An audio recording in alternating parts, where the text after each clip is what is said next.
In the frozen darkness of December 1944, as snow gathered along the fir trees of the Ardennes, Adolf Hitler revealed the plan he believed would reverse the course of the entire war. He called it Wacht am Rhein, a watch on the Rhine, though the name was meant to deceive German staff officers and Allied intelligence alike. In reality, it was an all-or-nothing offensive designed to smash through the thinly held American lines in Belgium, cross the Meuse River, recapture Antwerp, and split the British and American armies in half. The scale of the dream was astonishing. The flaw beneath it was fatal. Hitler imagined that the Wehrmacht of late 1944 could repeat the lightning victories of 1940, armored spearheads driving fast and deep, breaking enemy cohesion before they could react. He talked endlessly of tempo, of speed, of the inner fire that once made German troops unstoppable. He told his generals that this operation would show the world the Third Reich was far from defeated. But the generals who listened knew something their Führer refused to acknowledge. This was no longer the army of 1940. This was an army fighting on fumes, literally. Germany had no fuel. By December 1944, the Reich's logistics system had collapsed under Allied strategic bombing.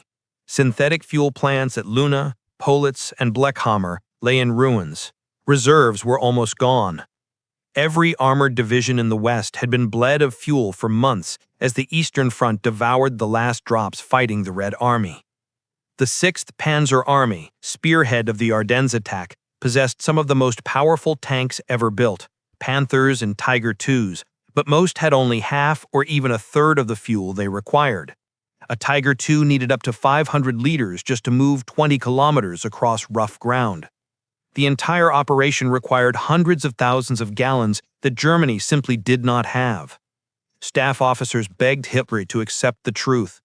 Colonel General Alfred Jodl warned that even if the initial breakthrough succeeded, the armored spearheads would sputter out somewhere between the Our River and the Meuse River.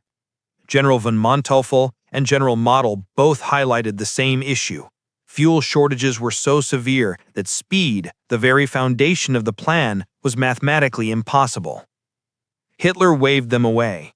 "We will take fuel from the Americans," he snapped. "Their stocks will be captured intact. The enemy will provide for us." The idea was breathtaking in its detachment from reality. For an offensive intended to reach Antwerp, a distance of nearly 150 kilometers through forest, hills, and narrow roads, Hitler's entire fuel calculus rested on the assumption that American depots would fall neatly into German hands. It was strategy by wishful thinking, a gambler trying to win a war on luck instead of logistics. Yet inside the Führer bunker, opposition withered. Many generals knew the plan was doomed, but lacked the power or the courage to challenge him. They could see the truth. German divisions were under strength. Luftwaffe support was almost non-existent. Artillery ammunition was rationed to the last shell, and infantry replacements were made up of boys, convalescents, and Volksgrenadiers with inadequate training. Still, Hitler demanded offensive spirit over reality. "The Ardennes will show the world what German willpower can achieve," he insisted. He spoke as though morale could replace gasoline, as though enthusiasm could move a 57-ton Königssteiger up an icy slope. Meanwhile, the Americans across the lines were in a lull, thinly stretched and unsuspecting, their frontline units composed largely of inexperienced divisions. Hitler saw weakness and believed he could exploit it, but he never considered what it actually took to move a mechanized army across thick forests in winter. In the planning rooms of OKW, one detail loomed over everything: the roads. Ardennes roads were little more than frozen ribbons winding between ridges. Traffic jams were inevitable, even for a well-fueled army. For the Germans, with hundreds of vehicles siphoning from the same tiny reserve, it meant disaster. And yet one unit was expected to break through faster than all others. One unit was given the deepest penetration route, the most ambitious timeline, and the most unrealistic fuel requirements. Kampfgruppe Peiper, led by SS Obersturmbannführer Joachim Peiper, a ruthless but capable commander from the 1st SS Panzer Division Leibstandarte Adolf Hitler. His orders were explicit: smash the American front line, seize bridges, bypass resistance, cross the Meuse River, and reach Antwerp. His fuel? Barely enough to get started. The staff at Leibstandarte warned that Camp Group of Peiper would run dry unless it captured American fuel dumps along the way.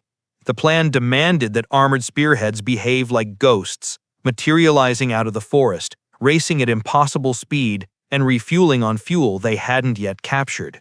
It bordered on fantasy. And as the countdown to December 16th approached, Peiper began to understand just how thin the illusion was. His vehicles, Tiger IIs, Panthers, half-tracks, flock wagons, and supply trucks began rolling toward the front line in the Losheim Gap. They immediately stalled. Traffic jams choked the forest before the battle had even begun. Volksgrenadier divisions clogged the roads. Tanks idled for hours, burning precious fuel they couldn't afford to lose. Snow and ice slowed everything. When Peiper's officers checked fuel gauges, they were horrified. Many Panthers had already burned a third of their supply before firing a shot. The mighty Tiger IIs were gasping, and the offensive hadn't even started. Yet Hitler still believed in his own vision, an armored thrust racing toward Antwerp, as if the Wehrmacht were still fueled, reinforced, and unstoppable. It was the opening act of a tragedy, built not on steel or strategy, but on the delusion that an army could win a mechanized war without gasoline. Peiper did not know yet that his moment of clarity, his recognition that the entire offensive was doomed, would only arrive after he seized an American fuel dump containing 50,000 gallons, a victory that should have lifted his spirits, but instead confirmed the nightmare. The Ardennes offensive was not merely flawed, it was impossible. From the moment Kampfgruppe Peiper began moving toward the starting line on the night of December 15-16, 1944, the illusion of Hitler's grand offensive began to crack. Peiper's armored column, Panthers, Tiger IIs, Panzer IVs, SDKFZ 251 half-tracks, flak wagons, fuel trucks, motorcycle messengers, and supply vehicles stretched for miles through the dense Ardennes forest. According to the plan, they were supposed to slip silently into position by dawn, erupt forward with unstoppable momentum, and smash through the American 99th Infantry Division before the enemy could react. But before they even reached the front, the spearheads stalled. The roads leading from the German side of the Schnee Eifel were narrow, frozen, and choked with Volksgrenadier units moving into attack positions. Trucks spun on ice, tanks idled for hours in the cold, and officers cursed into the night as columns backed up in a snarl of exhaust fumes and shouted orders. Every minute of idling cost liters of precious fuel. The offensive had not even begun, and yet Peiper's tanks were already burning the reserves meant for the breakthrough. A Panther could consume more than 4 liters of gasoline per kilometer, a Tiger II, many times that. Peiper checked his gauges and frowned. Some tanks were already down to half. Still, the order was absolute. Proceed. At 5:30 a.m. on December 16, the German assault finally erupted across the Ardennes. The initial infantry attacks went well. The thin American lines at Losheim and Hofen buckled under the weight of the offensive.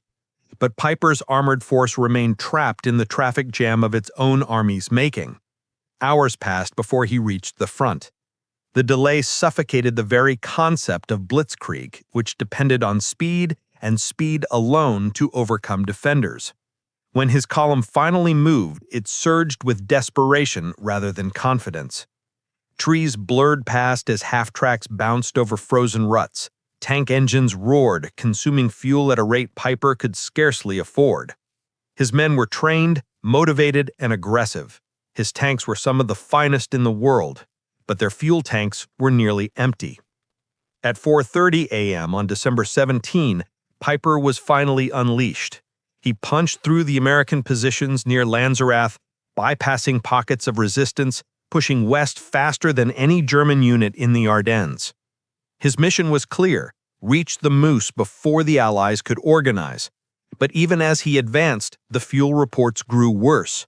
A battalion commander radioed that several tanks had run dry and were abandoned until fuel could be brought up. Peiper grimaced. There was no fuel to bring up. He had been promised that the path ahead would contain American dumps, depots full of everything his tanks needed to reach the Moose. But that was a dream, not a fact. His vehicles rolled past burning American jeeps, smashed artillery pieces, and frozen infantry foxholes, but the fuel he needed was nowhere, and every mile brought them closer to the moment the last drop would run out. Then at Beulingen, hope flickered.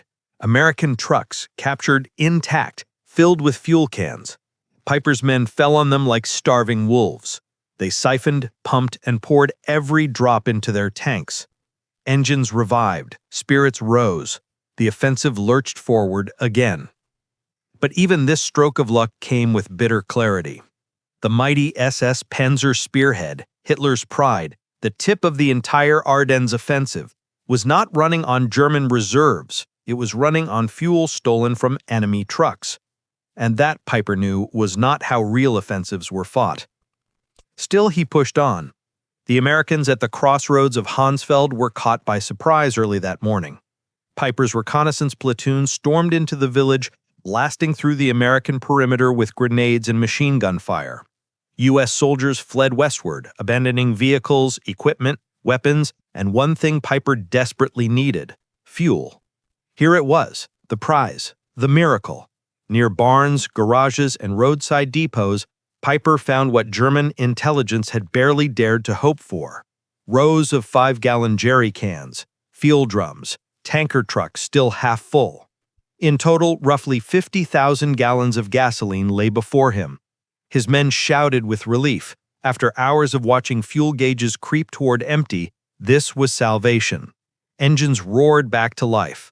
Panther after Panther drank deeply from the captured supplies. Tiger IIs, monstrous and thirsty, guzzled whatever the troops could pour fast enough. Peiper watched the scene, the clatter of pumps echoing through the cold morning, and the nervous adrenaline of his men shifting into something like triumph. But behind his steel-blue stare, another realization took shape: heavy, cold, unwelcome. This wasn't a sign of success, it was proof of failure.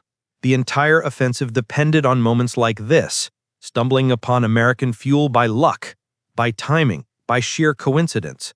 Hitler had built the operation's logistics not on reserves, not on planning, but on fantasy. If the Americans had torched those depots before retreating, Peiper's advance would have died that morning. If the Americans had defended Hansfeld longer, those tanks would have run dry mid-battle. If one more traffic jam had slowed him the night before, he wouldn't have reached the fuel in time. This offensive was not a plan, it was a bet, and not a rational one, a gambler's bet, made by a leader who refused to accept the reality of Germany's collapse. Peiper sensed it keenly. He was no ordinary staff officer. He had led armored thrusts across Ukraine, had driven deep behind enemy lines, and knew what mechanized warfare required. Fuel wasn't just supply, it was oxygen, and an army without oxygen suffocates. His men cheered as they fueled their tanks, but Peiper's jaw tightened. The miracle at Hansfeld was exactly the kind of miracle the offensive needed every day to succeed, and no offensive in history had ever been built on miracles. Still, orders were orders. Peiper climbed back into his half-track, engines thundered, tracks bit into the frozen road, the column rolled westward once more. But now Peiper understood something Hitler did not. They were not a spearhead breaking through enemy lines. They were a spearhead held together by luck, flowing forward on borrowed gasoline and one bad hour from collapse. And the Americans were beginning to regroup. The window for victory was already closing. When Kampfgruppe Peiper rolled into Hansfeld shortly after dawn on December 17, 1944, the battle for the village barely lasted minutes. The American 99th Infantry Division, caught in the chaos of the German breakthrough, had left in haste. Trucks, jeeps, half-tracks, kitchen trailers, artillery tractors, and ammunition carriers littered the streets. But Peiper's eyes were not searching for weapons. He was searching for one thing only: fuel. His Panthers rumbled in low gear, engines coughing from hunger. His Tiger IIs were running on fumes. Half-tracks that should have been ferrying infantry were already sputtering. And then he saw it, what every German tanker dreamed of in the Ardennes: rows of 5-gallon gasoline cans stacked beside a barn, untouched. A fuel truck abandoned with its engine still warm. Drums, full drums, lined up beside a maintenance shed. Even by a conservative estimate, the haul approached 50,000 gallons of American gasoline. Enough to keep Kampfgruppe Peiper moving for another day. Enough to let the spearhead live. Peiper's men shouted with relief. Engineers and mechanics rushed forward like men possessed, tearing open canisters, hauling hoses, rolling drums across the snow. Panther crews climbed atop their turrets, the breath steaming from their faces as they worked the pumps, pouring gallon after gallon into the tanks that had been bleeding dry since the previous night. Tiger II crews, knowing exactly how fast their monsters consumed fuel, filled every internal tank, every jerry can, every container they could strap to the hull. The scene was almost jubilant, an armored force starving for fuel suddenly feasting on an American depot so perfectly preserved it looked staged for their arrival. To the average soldier, it felt like fate. To Peiper, it felt like proof. For weeks he had listened to Hitler's assurances that the panzers would take fuel from the Americans, that Allied depots would fall into German hands untouched, that the Ardennes would be a repeat of the 1940 Blitz through the same forest. Peiper had not believed it then, and now, standing amid a jackpot of American gasoline, he believed it even less. Yes, this fuel kept his Tigers and Panthers alive. Yes, it rescued the spearhead for another few hours, but it also illuminated the fundamental insanity of the operation. If this depot had not existed, if the Americans had burned it, if Wendler had slowed his column even one more hour, Kampfgruppe Peiper would already be finished. The fate of the Reich's last great armored offensive rested not on planning, but on luck. And no general, not even a loyal SS officer like Peiper, could build a campaign on luck. As Panthers drank the last drops from the captured drums, Peiper studied the map on the hood of his command half-track. They were far behind schedule. The Meuse was still more than 60 kilometers away. The American defense was stiffening. The roads were narrow, icy, and choked, and there was no guarantee of more fuel ahead. Everything his men had gained in Hansfeld was temporary, a band-aid on a dying patient. But there was no time to dwell. His orders were absolute. Push forward at maximum speed, no matter the obstacles, no matter the cost. The column moved again, surging westward through the Ardennes like a steel avalanche. Yet every engine sound reminded him of the truth. Each kilometer consumed fuel he did not have. Every detour drained his tanks. Every delay was a death sentence. And delays were everywhere.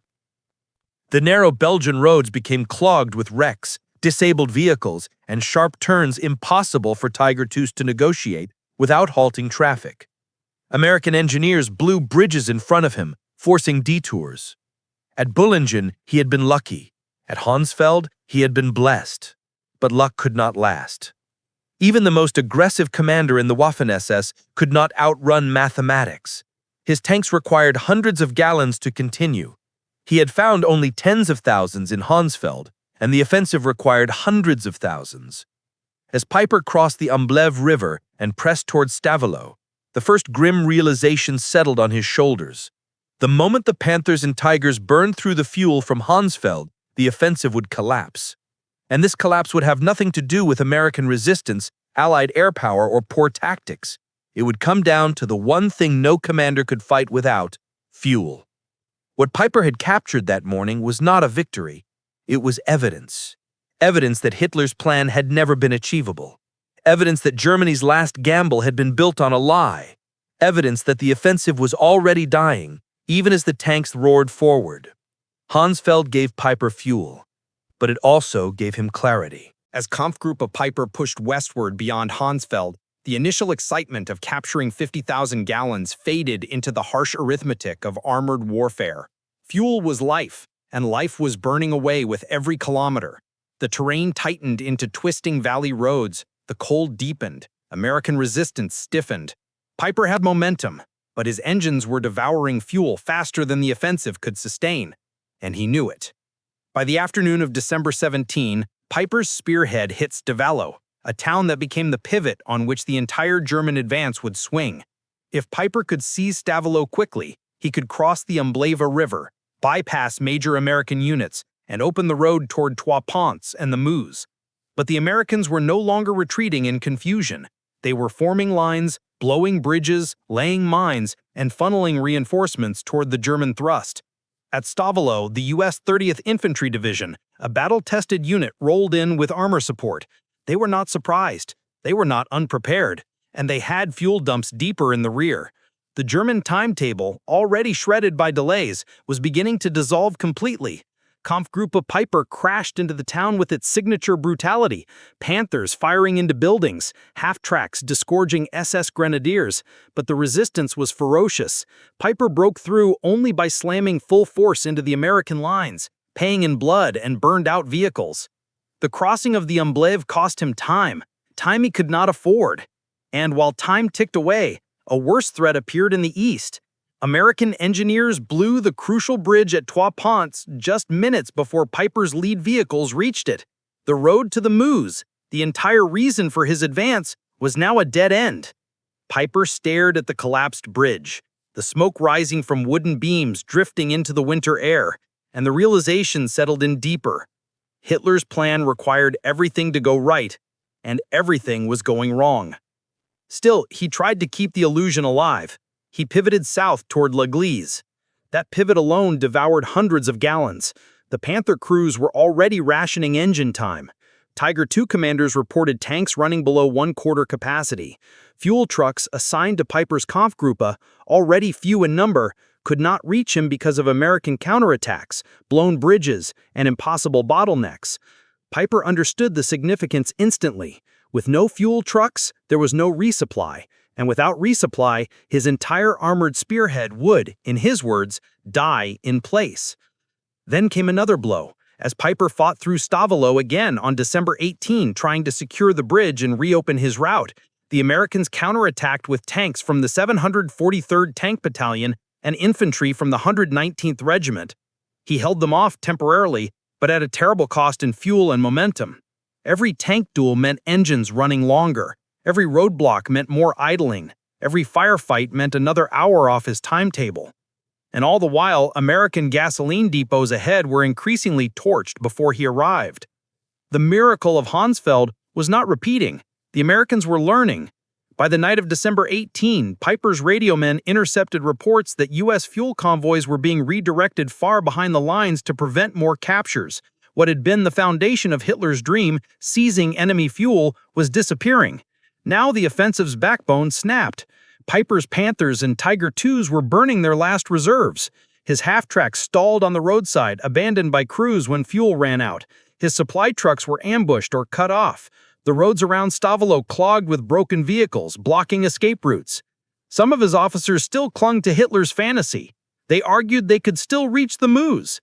Peiper looked at the map and knew better. They had nowhere near the fuel required. A Tiger II needed nearly 1,000 liters just to advance 30 kilometers in winter. They had perhaps 5. The nearest surviving bridge across the Amblève was defended. The Americans had air superiority now that the weather was clearing. And the U.S. Army, unlike the Germans, was not running out of gasoline. Standing near his command half-track, Peiper told a subordinate officer a sentence that later surfaced in post-war interviews. "We do not have a strategic operation. We have a raid. A raid. Fast, violent, temporary, and doomed once fuel ran out." That was the moment the illusion shattered, the truth crystallized. Hitler's plan had never been viable. German fuel reserves could not support a mechanized drive to the Meuse. Every kilometer gained had been purchased with gasoline they did not own. The success at Hansfeld had been a fluke, not a foundation. And Kampfgruppe Peiper, the strongest armored thrust of the entire Ardennes offensive, was now a steel spear with no shaft behind it. The offensive no longer depended on tactics. It depended on physics, logistics, and the simple fact that engines cannot run on ideology. Peiper had captured 50,000 gallons. He had captured towns, bridges, and prisoners, but he could not capture a miracle every day. And without miracles, Hitler's offensive was collapsing faster than his tanks were running dry. By December 21, 1944, Kampfgruppe Peiper was no longer a spearhead, but a cornered beast, trapped in the hills and frozen villages around L'Église, surrounded by American infantry, armor, and, worst of all, time. Time meant engines cooling. Engines cooling meant fuel burning off just to keep them warm. And the moment those engines went cold, the last operational Panthers and Tiger IIs of Peiper's force would never move again. Peiper knew it. His officers knew it. His men, huddled in cellars and behind shattered walls as American artillery pounded the village, knew it too. The 50,000 gallons captured at Hansfeld were gone, burned crossing rivers, clawing through bottlenecks, fighting American counterattacks at Stavelot, Trois Ponts, and Chenu. The miracle that had kept his column alive had carried them not to the Meuse, but into a dead end. The roads behind them were cut. The bridges were blown. American tanks blocked every southern and western route. And to the east, where fuel trucks and reinforcements should have been, there was nothing but silence. The Germans could not reach him. The last desperate radio messages from 6th Panzer Army headquarters offered no relief, only hollow encouragement and orders to hold fast. Peiper's fuel officers delivered the final blow. Most Panther and Tiger II crews were down to fumes. Some tanks had a handful of liters left, others were dry. The mathematics Hitler had ignored had now become a death sentence. Without fuel, a mechanized spearhead becomes a static target. Without movement, Peiper's tanks, symbols of Nazi armored might, were reduced to steel coffins waiting to be cracked open by the Americans. The U.S. First Army sensed the weakness. Task Force Lovelady, Task Force Majorge, and elements of the 30th Infantry Division tightened the noose around La Glaise. American tank destroyers probed the outskirts. Sherman tanks rolled up with confidence. The Luftwaffe was gone, and U.S. artillery dominated the battlefield. Every hour, more units arrived. The fog that had once shielded the Germans had lifted. Clear skies meant Allied air power hunted anything that tried to move. Peiper attempted breakouts, first west, then east, but each time he found roadblocks, minefields, or American armor blocking the route. Finally, on the night of December 23, the end arrived. Peiper gathered his officers in a dim cellar lit by a single lantern. Maps were laid on overturned crates. The Tiger IIs outside were silent giants in the snow, their engines long since shut down to conserve fuel that no longer existed. The Panthers were ghost shapes behind fences and barns. Peiper's reconnaissance officers reported the truth bluntly. We are completely cut off. There is no path for the vehicles. Peiper asked the question none of them wanted to hear. How much fuel remains? The answer? Not enough to move more than a few hundred meters. And that was it. The great armored thrust, the pride of the Waffen-SS, the force Hitler believed would smash America's lines and reach Antwerp, had been defeated not by battlefield destruction, but by immobilization. The tanks were alive, but paralyzed. Peiper made his decision with cold clarity. The Kampfgruppe would abandon its vehicles, destroy what it could not move, and escape on foot through the forest. At midnight, grenadiers climbed onto the Tigers and Panthers they had fought in for years, patting armor plates like saying goodbye to old comrades. Charges were set, fuel tanks were ignited, flames climbed into the night sky as Peiper's steel giants burned. In the morning, the Americans would find them. 30 Panthers, 7 Tiger IIs, dozens of half-tracks, flak wagons, and trucks, all useless, all empty, all sacrificed because Germany had attempted a mechanized offensive without mechanized logistics. Peiper led 800 men out of La Glaise, slipping through ravines, dodging American patrols, abandoning equipment piece by piece as they trudged eastward. They arrived days later as a ragged remnant, hungry, exhausted, frozen. They had survived, but the offensive they were meant to spearhead had died in the snow. When German commanders reviewed the campaign afterward, the conclusion was unavoidable. The Ardennes offensive had collapsed not because Allied forces were strong, but because the German plan was impossible. The entire operation rested on the idea that fuel would magically appear in American depots, just as it had at Hansfeld. But miracles don't repeat. Blitzkrieg does not run on hope, and a 57-ton Tiger II does not move because Adolf Hitler wills it to. Peiper's moment of clarity, standing among the 50,000 gallons at Hansfeld, was the truth all along. The offensive was a fantasy, and the fuel dump that saved his column for a day was nothing but evidence of a plan already doomed. When the engines died at La Glaise, so did Hitler's last gamble.